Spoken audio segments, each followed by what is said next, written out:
朋友大家好，欢迎收看7月14公司台记台下晡新闻，我是陈淑君。咱先来看今仔有啥物新闻重点。过来今仔增加27597个本土病例，89人死亡，已经是以1成9、1成5的数量大大的减少。指挥官陈时中代表民进党参选台北市长，今仔时节，行政院长苏贞昌讲，1礼拜内新的遴选决定就会批准。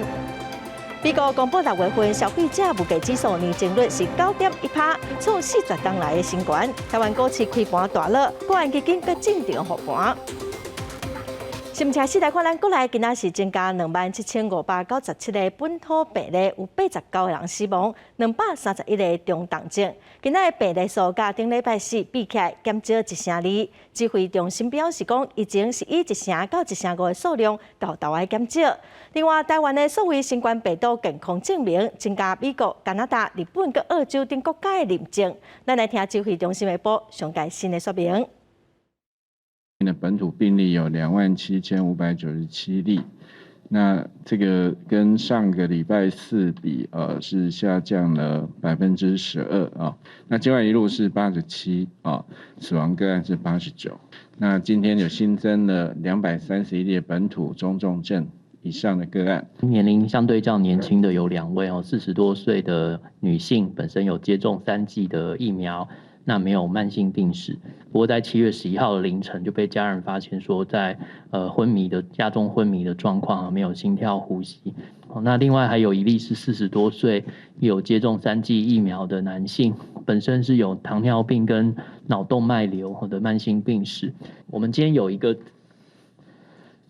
先前公布过的在这个手板下方有绿色小字，是有1例原来在6月27号公布的确诊死亡个案，经过卫生局后续的调查不符合确诊病例定义，予以排除，所以今天有重症减1跟死亡减1。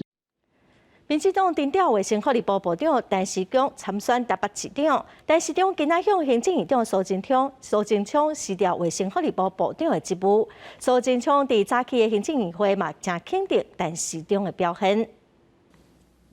今天是陈时中部长最后一次参加行政院的院会。院长表示，非常感谢陈时中部长，他是在2017年2月8号担任卫生福利部长，到现在5年5个多月，他是近25年来任期最长的部长。那整个指挥中心随时都能够因应应期的变化，或者组织的一个改变。好，这一点我刚才跟大家报告，我非常有信心，未来无论是谁来接指挥中心，我们都能够持续的把防疫的事情做好，那没有落跑的问题了哈。因为我们这次指挥官随着长官的任命而来而去。卫生福利部部长佮有指挥中心的指挥官啥物来接？行政院长苏贞昌是还袂做最后的决定，也表示讲爱等下遴选确定才会批准陈时中的时节甲交接的日期哦，望讲会当伫1礼拜内来完成。再来看民进党桃园市长参选人林志坚的论文争议继续的摊烧，国民党的参选人张善政之前因为确诊隔离，今仔嘛开始走行程咯，今仔早起出席后援会成立大会。国民党桃园市长参选人张善政隔离甲自主管理期满，则是出关头一天，第一个行程选伫北投参加张氏中青会后援会成立大会，针对林志坚论文事件，和党内认为选战拍了伤温和，张善政是表明立场。第一，对于政治人物来讲，诚信比学问重要。第二，我讲什么其实不重要，重要的是民众心里面那把尺。民进党桃园市长参选人林志坚是到金家关公工厂参访，因为顶日互博出论文涉嫌抄袭，也互挖出正商学界关系复杂，针对南亚这期论文抄袭，向中华大学施压。林志坚阁回击：我们也都会陆续的收集相关的资料哦。那如果有不实的指控哦，那我们都会有法律的行动。林志坚涉嫌抄论文事件继续摊烧。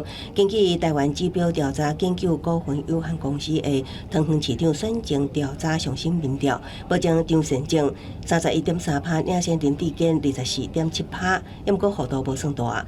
不过南亚也有地方整合问题，双方并战桃园，开始牵走基层，一举一动拢受到关注。记者综合报道。4当前，前台南立委成功大学法律系教授柯忠信参选台南市长失败哦，今仔日搁再宣布讲要参选台南市长，嘛强调讲伊会利用法律的专业来服务市民。目前嘛已经有3个人表态要选台南市长了。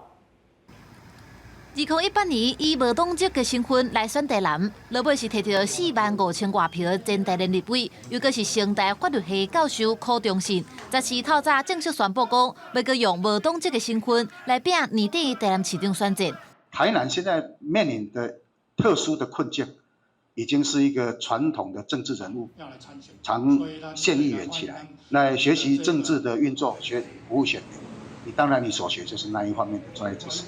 那我从年轻的时候，这个是我20几岁的律师执照，我没有用我的律师证书去赚钱，我在这里做法律服务。那我认为这种专业知识呢，用在我们政府的施政。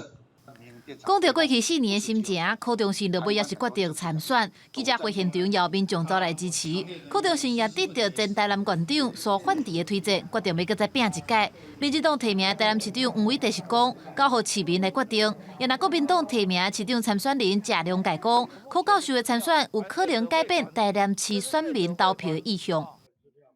薛老师的光谱虽然是跟民进党有一点相近，但是他的理想性比民进党高啊，所以可以看到他对市政的甄选那整个如果他愿意参选的话，我想可能整个板块都会松动。我觉得其实我们都是用很严谨的态度面对这个民众的支持。所谓2组、3组，第3组的票也不可能是从天上掉下来的。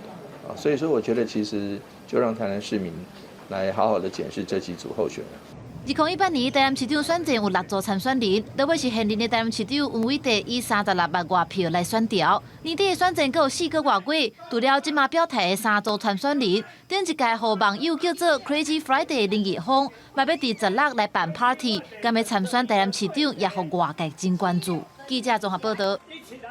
来看全球规模上大的环太平洋军演，目前伫海上演习。这届是针对中国可能拍台湾设计演习，也毋过并无邀请台湾参加。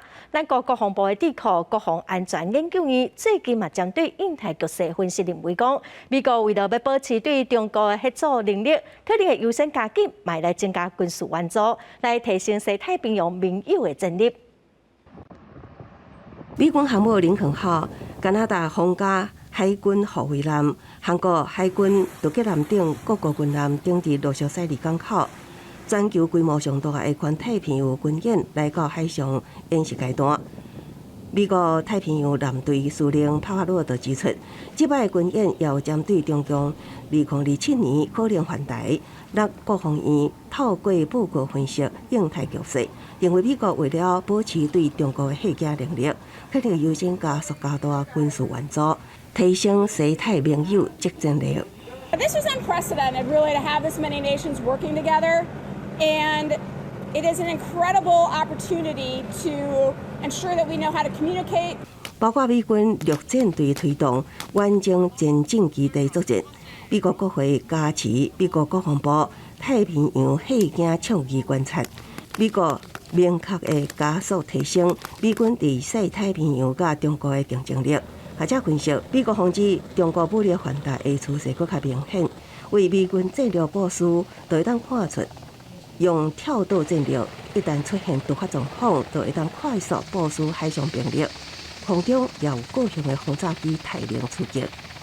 部署在各个离岛，快速的开设反舰飞弹阵地，还有海马斯的炮兵火箭，阻绝中共水面舰队的移动。相关的离岛也有进行这一种补给设备跟装备的预置。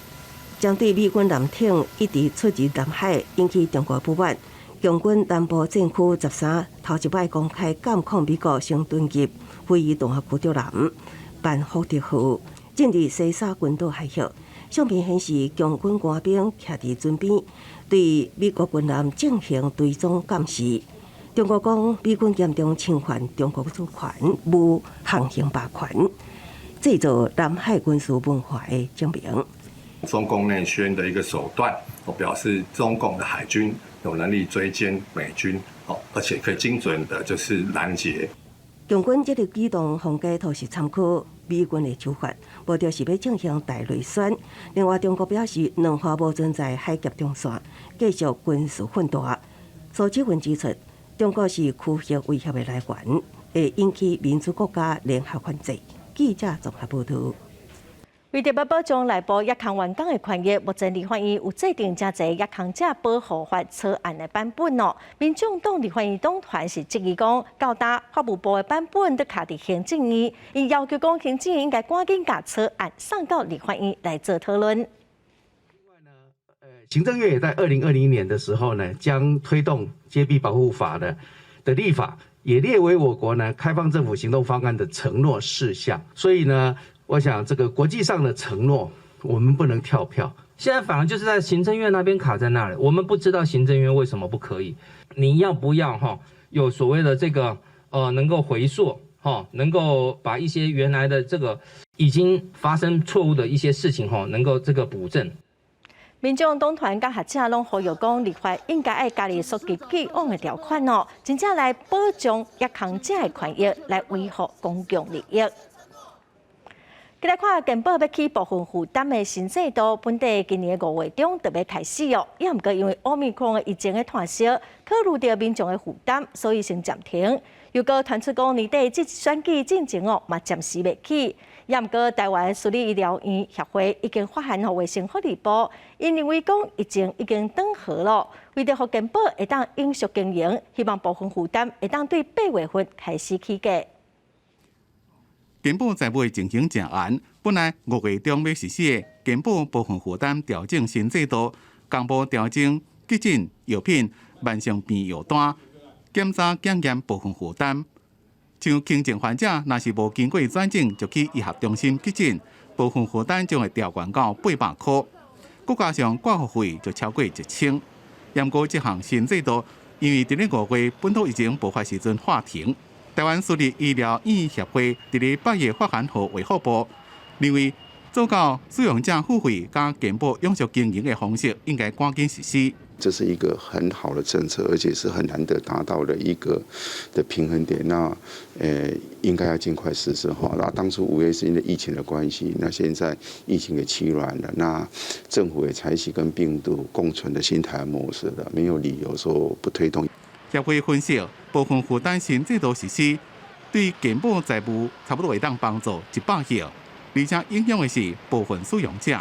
但是今年无调整，明年健保安全准备金就无到1个月，个人可能就会全面调起健保费，全面拢会受影响。不过医改会是认为，即便部分负担新制度并无照顾到弱势，应该爱同盘检讨。新制在目前为止都还在缺乏对弱势的保障措施以及监测指标的情况下，其实是不应该贸然上路。医改会讲，像药品部分负担，新制度会予慢性病的患者每年加支出2000块，检查检验部分负担也会起价，同时加重急症患者的负担。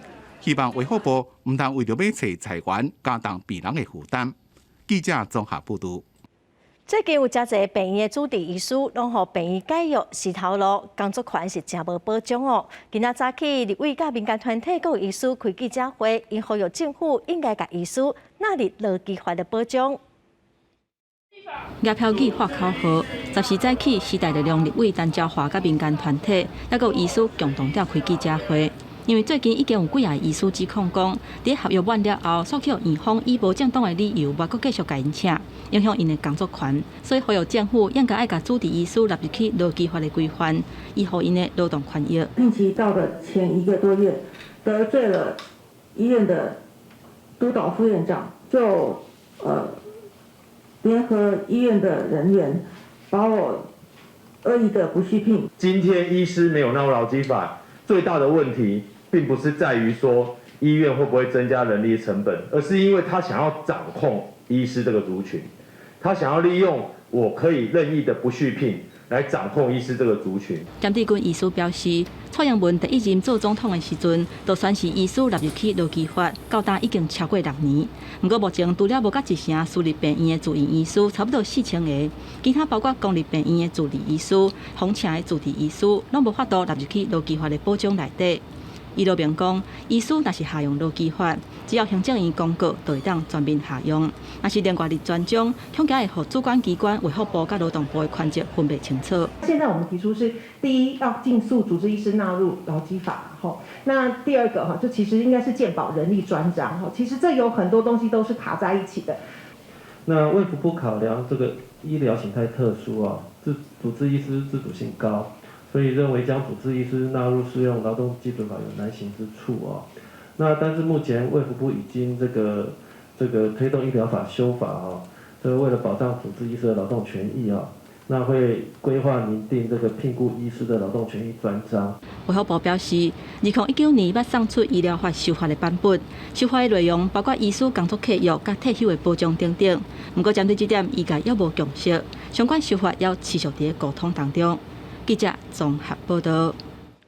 美国昨公布6月份消费者物价指数年增率是9.1%，从1981年11月份以来的新高。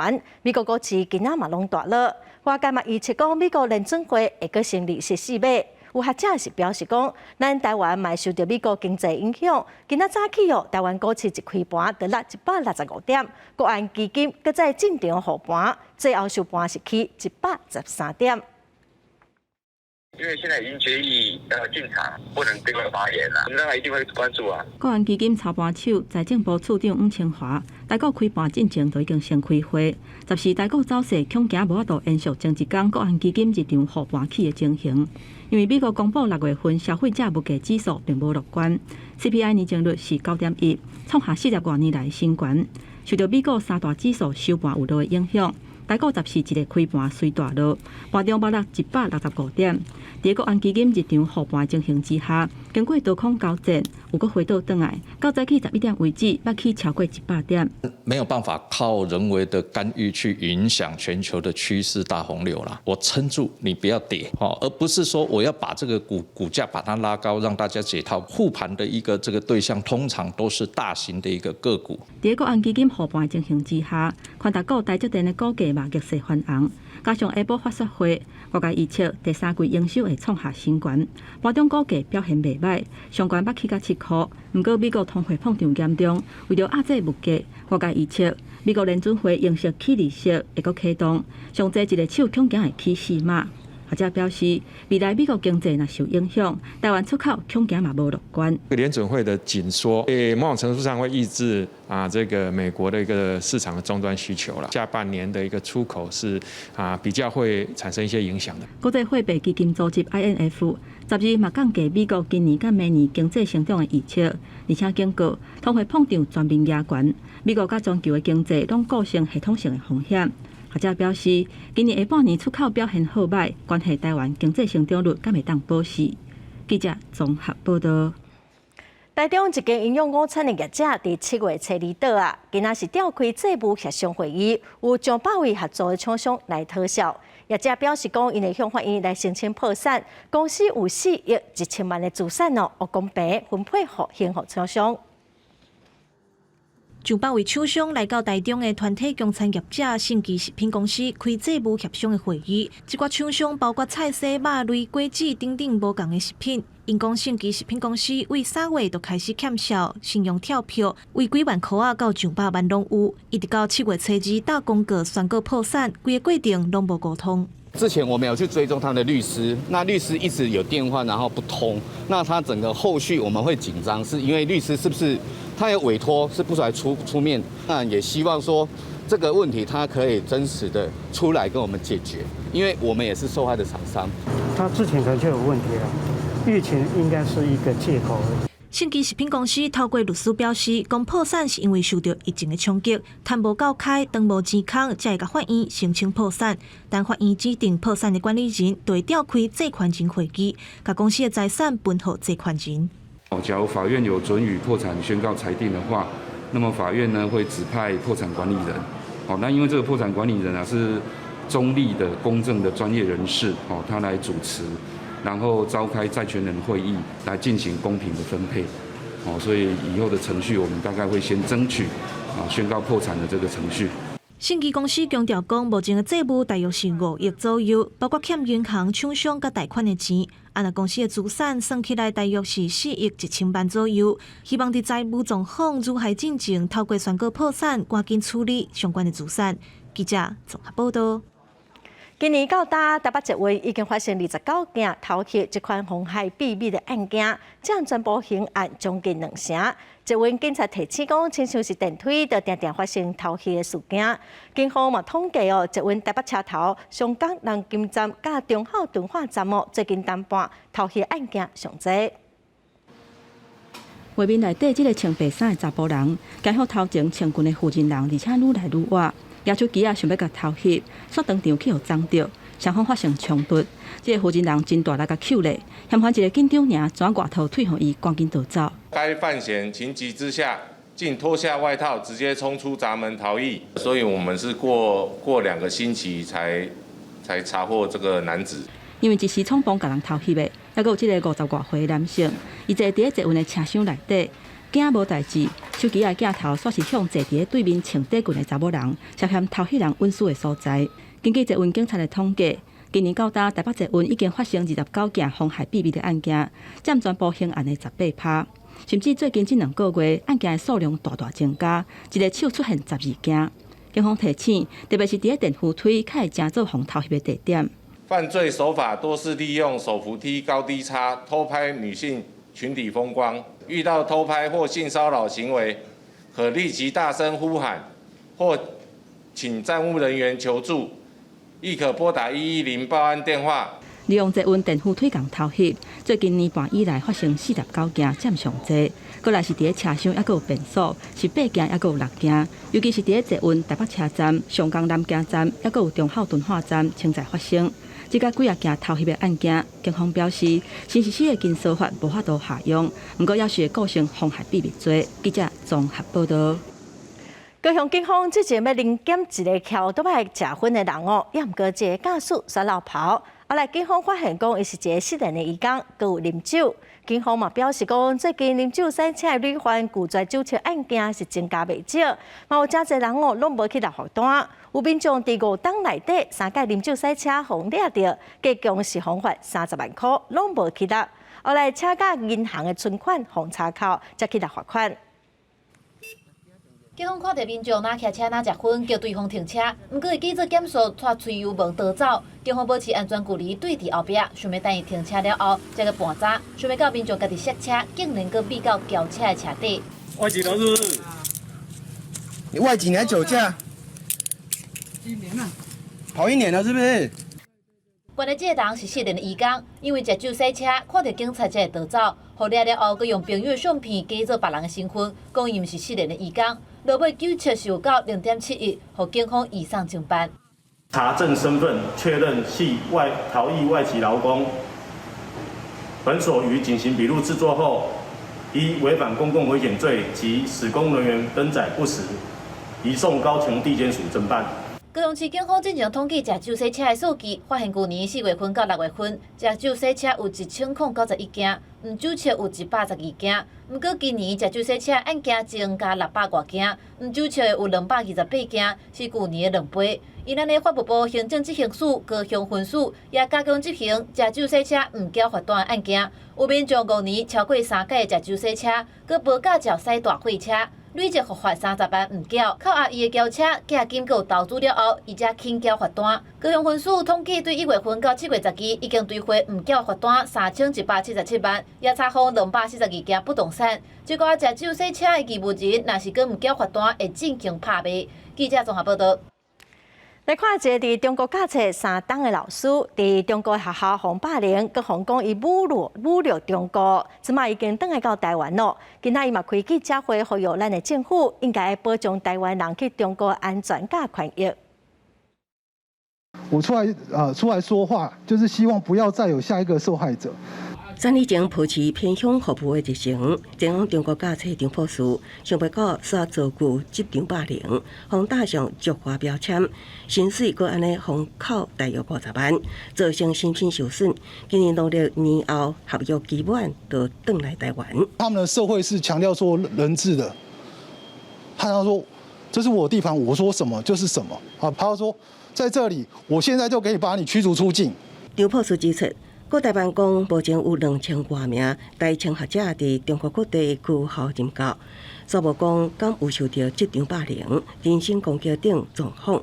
伫人治社会的中国，完全无实际意义的申诉，也是救济管道。所以，伫立会区显地经民联的陪同之下，呼吁政府积极建立咱国民众去中国的精神安全保障联系机制。国人前往香港、澳门地区要填写这个相关的资料，对于同样缺乏人权以及法律保障的中国，我们认为应该比照办理，建立就学、就业依亲的连续机制。经民联强调，除了张博士的个案，未少咱国民众去中国了后无明放消息，政府应该建立联系机制，维护咱国民众去中国的精神安全。记者综合报道。全球疫情亲像又搁开始滚到，欧洲疾病预防控制中心就警告 BA.5 变种病毒可能伫7月底将做是欧洲上死惊的病毒。美国白宫的新冠病毒应变小组嘛针对 BA.5 来警告民众讲，大家要赶紧去注疫苗。美国食品药物管理局 FDA 13批准 Novavax 新冠疫苗，用伫咧18岁以上成年人的紧急授权。Novavax 也正是美国驻新冠疫苗的第4种选择。美国 CDC 后礼拜会开会决定是毋是予 Novavax 疫苗过关，并且决定倒一寡族群会用的字。严格美国到即马依然有1/4的成年人无做过新冠疫苗。专家估计 Novavax 这种2倍次单位新冠疫苗会让予部分民众愿意来做。根据美国 CDC 的资料，伫咧过去7天，美国有65%的确诊者感染的是 BA.5 变异株 ，BA.4 也有16%。这2种加起来占比超过8成。专家讲，做疫苗也是上有效的防疫方法之一。The threat to you is now. If you are not vaccinated to the fullest, namely you have not gotten your boosters according to what the recommendation are, then you're putting yourself at an increased risk that you could mitigate against by getting vaccinated. And getting vaccinated now will protect you now. 欧洲的疫情有相关的趋势。欧盟卫生甲医疗机构建议超过60岁民众做第2剂加强针，希望会当控制 Omicron 亚型变异株的扩散速度。We project that by the end of this month, the BA.5 sublineage will be the dominant variant in most of the EU countries. Right now, signals for us the start of a new widespread COVID-19 wave across the European Union. 新冠疫情唔知影当时才会结束。BA.4 加 BA.5 亚型变异株快速伫咧传播，世界各国拢积极备战，有防伫咧正值秋冬季节时阵，疫情搁再爆发。公司新闻陈玉林编辑。再来看斯里兰卡总统德蒙去马尔地夫，过来状况是愈来愈乱，总理的徛家互人放火烧哦，办公大楼嘛有抗议的民众冲入去，斯里兰卡嘛宣布进入紧急状态，暗时宵禁。后礼拜哦，国会就选出新的总统。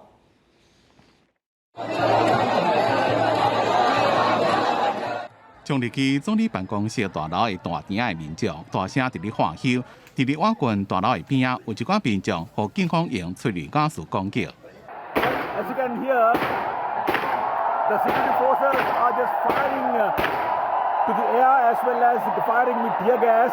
接受批评的总统拉贾帕克萨，伫咧经济将要崩溃的引起民怨之下，表示伊愿意下台交出政权。严过选伫咧有定要发表实质声明的几点证据进前，带着保镖甲亲人最近流亡海外。目前，伊人伫咧运动员的岛国马尔地夫。如果当地斯里兰卡侨民听到消息，也上街头抗议。路透社报道讲，新加坡可能会予拉贾帕克萨一个回应政治庇护，因此这位落跑总统的后期站应该就是新加坡，也有可能是中东的杜拜。伫斯里兰卡国内，按算后礼拜将由国会推举新任总统接掌政权。执政党目前打算推派现任总理威克瑞米辛赫接总统的职务，但是不满的民众认为，伊甲拉贾帕克萨关系正好，若是伊上位，张是实属哪只拍过衫掌权17年的家族王朝。反对派也批评这项人事案是一项闹剧。公司新闻是嘉林编辑。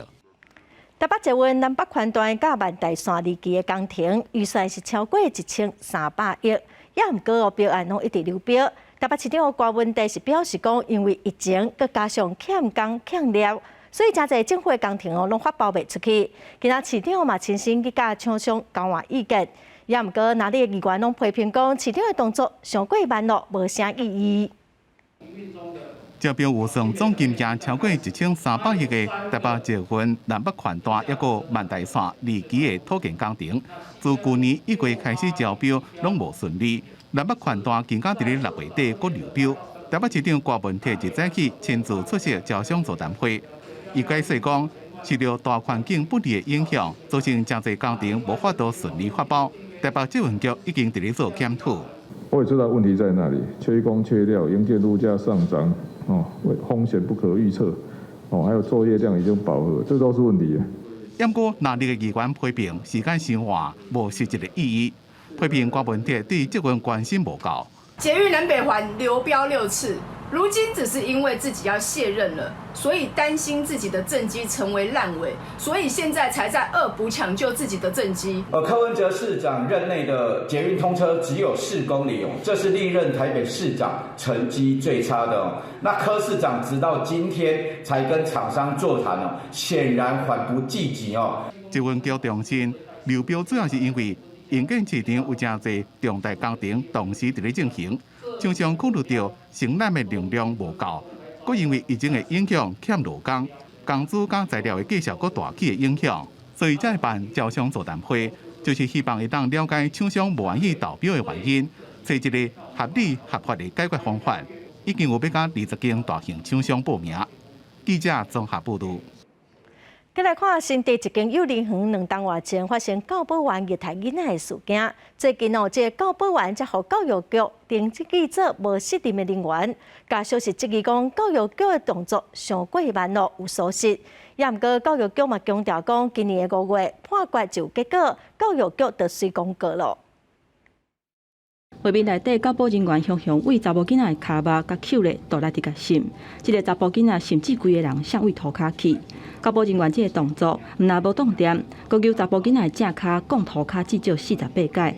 这件伫2019年发生的不当管教的案件，是因为同一间幼儿园另外一个查甫囡仔喙有空喙，互医生看了后才发现讲，伊伫学校内底受到暴力的对待。医生说，这个不是肠病毒啊，这个是外来的力量啊。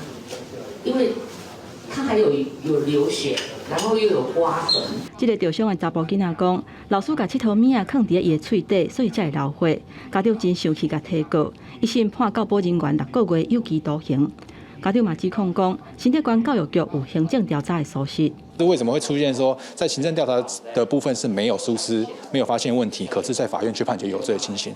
我们认为这个部分的话，可能行政方面要再改进。新竹县教育局回应讲，这个事件伫2019年就针对幼儿园做裁罚，今年知影判决结果确定了后，5月份嘛已经伫网站公布这个教保人员是无效用的人员，还有公布伊的名，嘛会有中央的法规会当更较周知。中央这个相关这个司法单位弹性确定的人员都是经过公告，并没有直接通知我们相关的地方机关我们希望能够建立一个系统，让我们在最及时的时间内能够做及时的处理。新竹教育局表示，中央已经定伫研究相关教保人员违法事件调查的流程甲处理的规定，希望速度会当更较紧的，避免有问题教保人员继续留伫咧校园内底。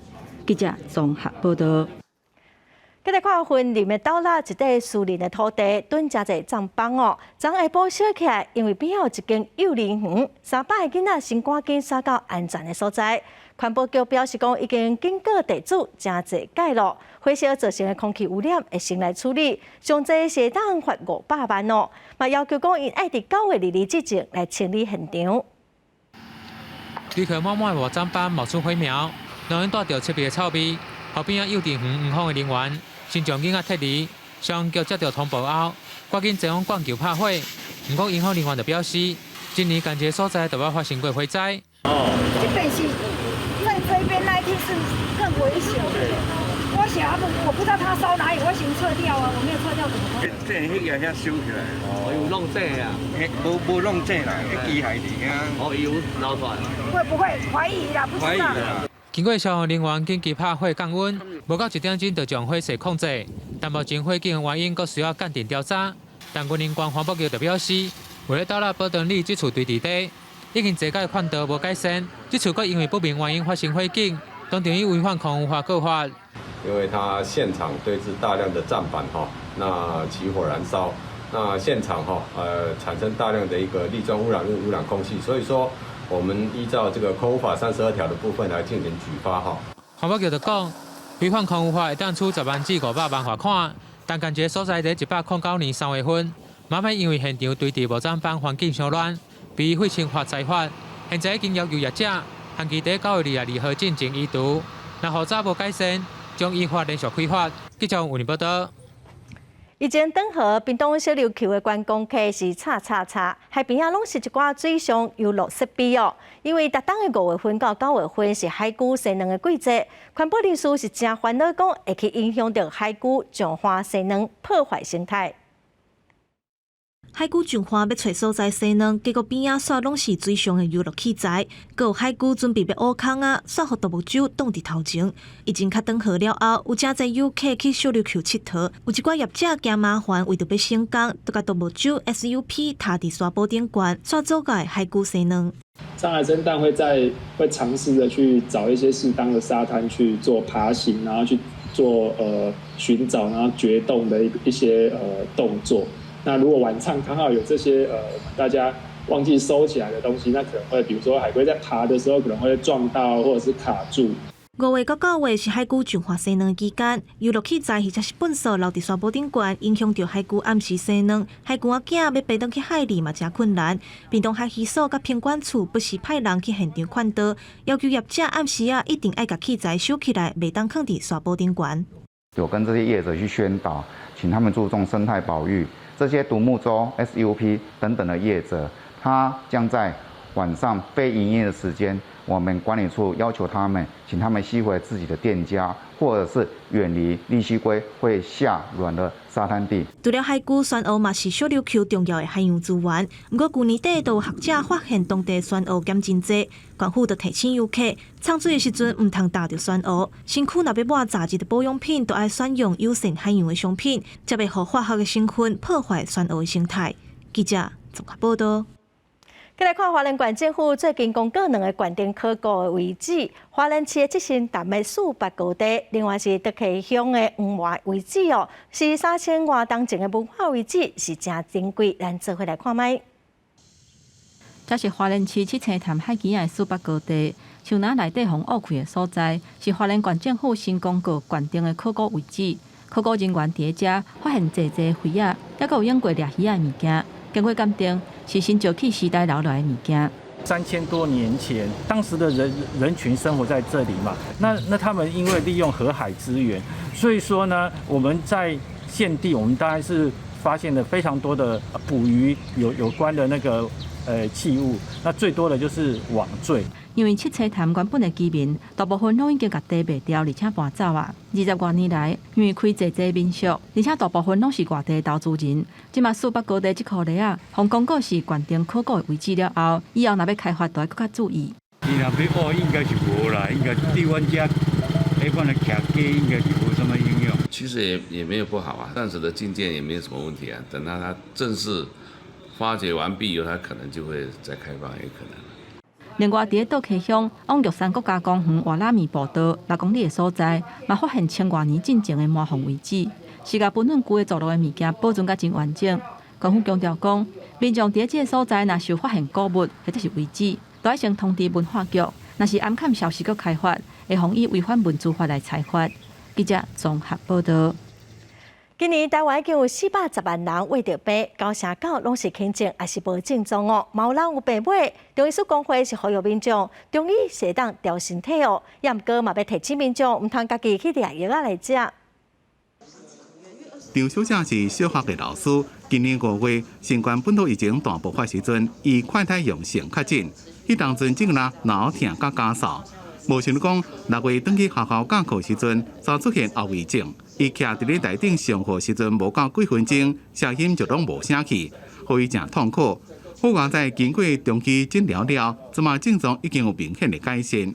当一位老师嘛，所以喉咙沙哑这件事情是很不得了的一件事啊，因为我可能讲个10分钟，声音就整个哑掉，就整个不行了。那这是我以前从来没有过的经验。中医师工会全联会讲，真侪新冠肺炎患者人好了，可能因为急性感染所引起的免疫系统失调，出现真侪后遗症。根据世界卫生组织的定义，若是出现症状了3个月，而且持续至少2个月，无法度用其他诊断来解释，就称作长新冠。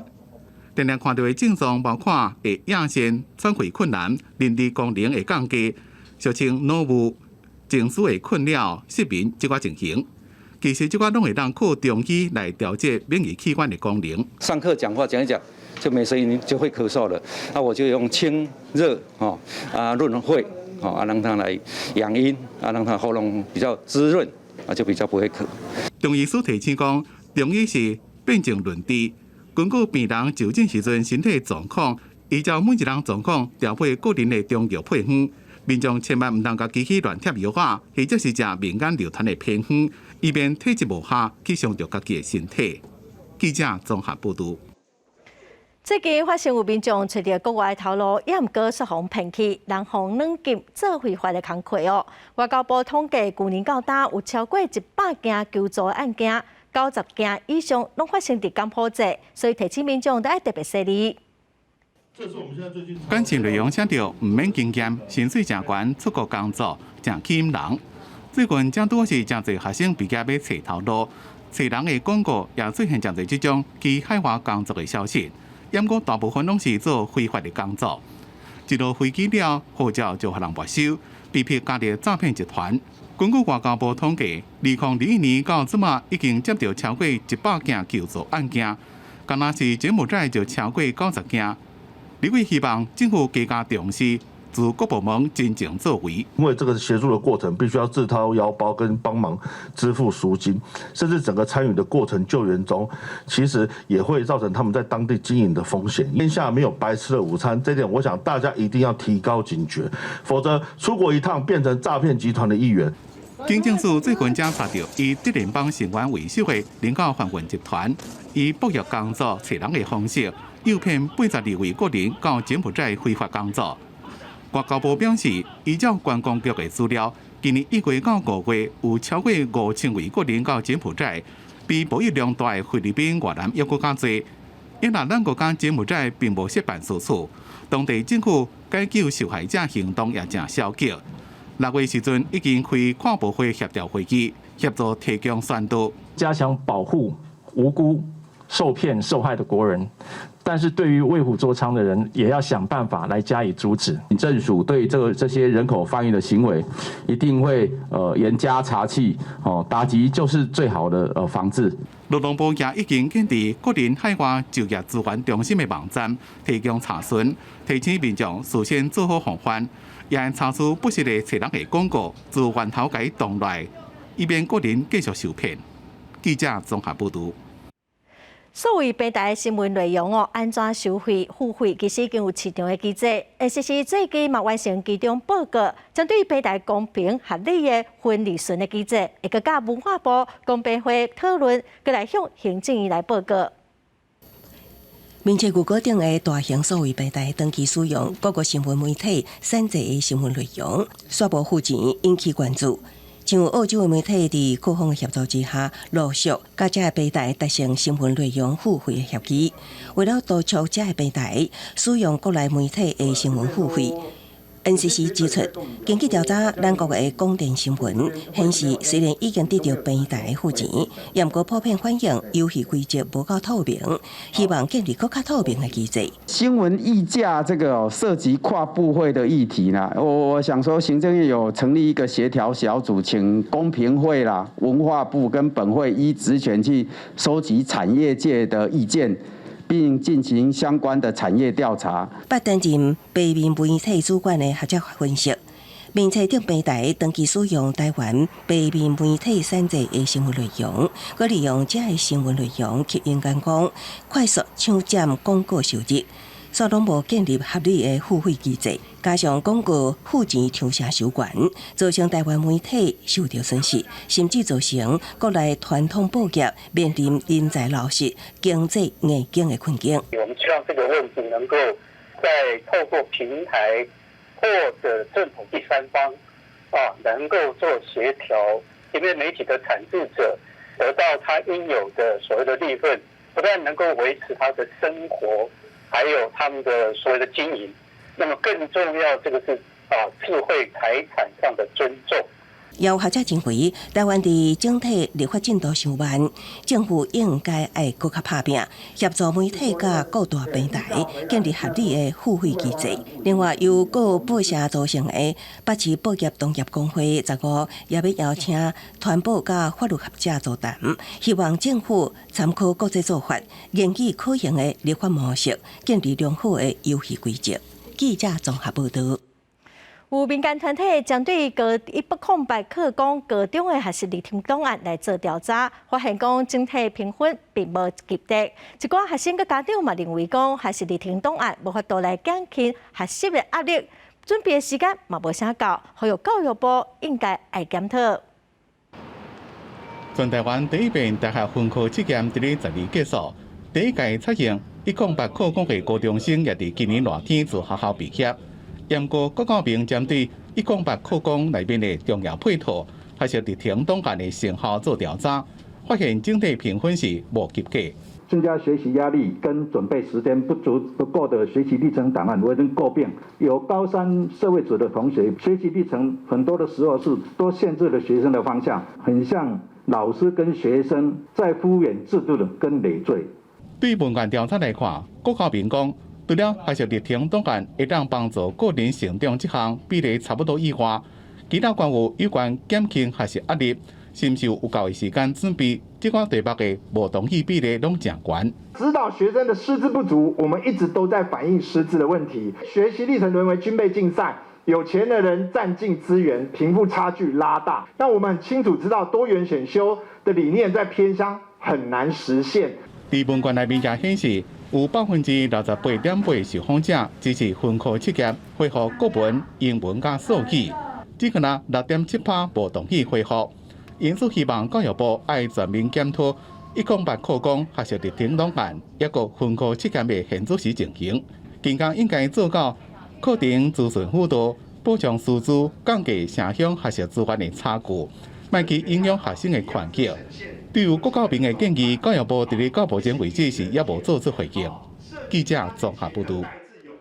屏东海参馆逐当困伫海参馆的活动，拢是推出导航抢了了，非常受欢迎。今年海参馆搁再推出新的夜间活动，带民众去附近的海钓坪，实际来亲近了解海洋的生物。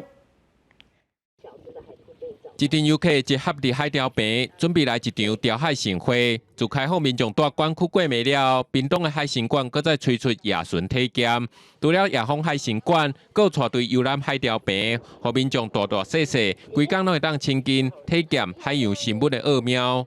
夜巡海参馆呢，是我们今年海参馆全新开发的夜间的体验活动，那是限定单日的体验活动，那只有限期在今年的4月到9月，那主要是为了配合潮间带潮汐的关系。袂少家长拢讲，即马人大都市，囡仔平常时拢上补习班，已经罕会当看到海，趁这个机会带囡仔做伙来遮温咸水，短短4点钟的活动拄拄好，热天透心凉，看鱼虾伫水底咧游，兼学海洋知识。我们很少有机会带着孩子到潮间带去有专人解说，所以那个时候我就决定我要带孩子来参加这个活动这样。那最主要呢，我们会带领民众去夜探潮间带，我们走出户外，让民众去认识野外的一些海星、海参等等的，让大家看看在大自然的生物是如何的神奇与奥妙。那如果民众想要报名参加这个活动呢，就欢迎上我们的官网，我们在网络上报名就可以直接参加我们这个当日体验的夜间活动。海参馆里也安排深度导览，探访附近的海钓坪，带游客来看鱼虾海洋生物的野生瓜。活动限定到9月底，欢迎有兴趣的乡亲先就网报名，做阵来了解大自然丰富的生态奇景，记者怎报道？来看屏东有一位高中生王俊义，有罕见疾病甲听力的障碍哦，也毋过伊勇敢面对疾病，拍拼克服障碍。伊今年毕业，嘛领到热爱生命奖的肯定。伊的认真拍拼，嘛拢互老师佮学生啊真佩服，嘛真感动。伫毕业典礼，这个学生欢喜就带领热爱生命奖，伊是屏东县大同高中国中部的学生王俊宇。伊拄出世就定定急性发炎发烧，9个月大个时，佮互人发现伊听力有问题。伊得到的是基因突变的罕见疾病，稀兰车啊甲重度听障综合病症，全球干那200例。毋过王俊宇并无互疾病打败，等到想办法克服障碍，对待生命的态度得到肯定。我相信有可能是老天给我个考验，然后我要去怎么克服它，然后面对它，然后要是怎么治疗它，然后来增强自己。也很棒，不被困境打败，勇敢做自己。因为有重度听障，王俊宇较爱甲别人交流，毋过伊乐观积极的态度，同学是非常敬佩。毋但甲伊和伊算做伙，佮主动办募款，帮伊总医药费。经过老师甲同学的帮助，俊宇才放心来好好上课。也若讲到伊认真学习的精神，是互厝内的人拢感觉真安慰。我也没想到他是会那么爱读书的小孩，他常常就是我说，你发烧，你不能来学校。然后他说，可是我本来就会发烧啊。他体温就是比常人高，对。然后他就说我没有不舒服，我可以跑，我可以走，我可以干嘛？我今天少了1节课，我会跟不上。他不会因为他身体的缺陷，然后就自卑，或者是会有所谓的想要偷懒的部分，不会，他反而是更积极的参与。虽然得到罕见疾病，毋过俊宇定定鼓励家己爱突破困境，甚至未来嘛想要做社工，帮助像伊这款身体有缺陷的人。伊的精神也提起身边的人，拍长手骨颠倒勇，无过袂去的难关，爱勇敢活出精彩无遗憾的人生。记者综合报道。下晡半天气，咱来看各县市详细资料。北部地区上低30度，上悬36度；中部地区上低30度，上悬34度；南部地区上低30度，上悬34度；东部地区上低30度，上悬34度；外岛地区上低28度，上悬33度。再来看未来3天的天气。